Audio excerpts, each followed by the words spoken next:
కోటీశ్వరుడివి అయిపోతావురా రాము. రాము బండి దగ్గరికి జనాలు వాసన పసిగట్టి మెల్లిగా రావడం మొదలుపెట్టారు. సరిగ్గా అప్పుడే ఊరి మునసబు భార్య కాంతమ్మ ఆ దారిన అటుగా వస్తోంది. ఆమెకు పేదవాళ్లంటే అస్సలు పడదు. విపరీతమైన అహంకారం. బండిలో నుంచి వస్తున్న నిప్పుల పొగ గాలికి నేరుగా వెళ్లి కాంతమ్మ ముఖానికి తగిలిందే. ఏమిటి రోగం? ఏంట్రా ఈ పొగ? నడివీధిలో ఈ చెత్తబండేంటి? ఎక్కడ్నుంచి వస్తారు ఈ దరిద్రులు? ఈ నల్లటి పొగతో నమ్మకం పాడైపోయింది. నమస్కారం కాంతమ్మ గారు. ఇది నాటుకోడి కాల్చే బండి అండి. నేను మన ఊరి కోసం కొత్తగా ప్రారంభించాను. మీరు ఒకసారి రుచి చూస్తారా అమ్మా?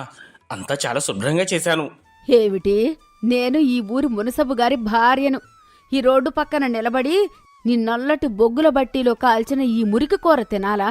నిన్ను ఈ రోడ్డు మీదే కొరడాతో కొట్టాలరా. చూస్తుంటేనే రోత పుడుతోంది. ఈ చేతులు కడుక్కున్నావో లేదో.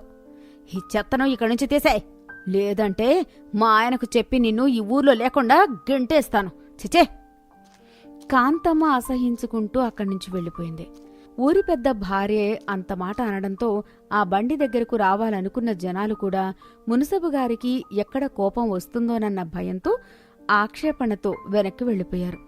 సాయంత్రమైంది.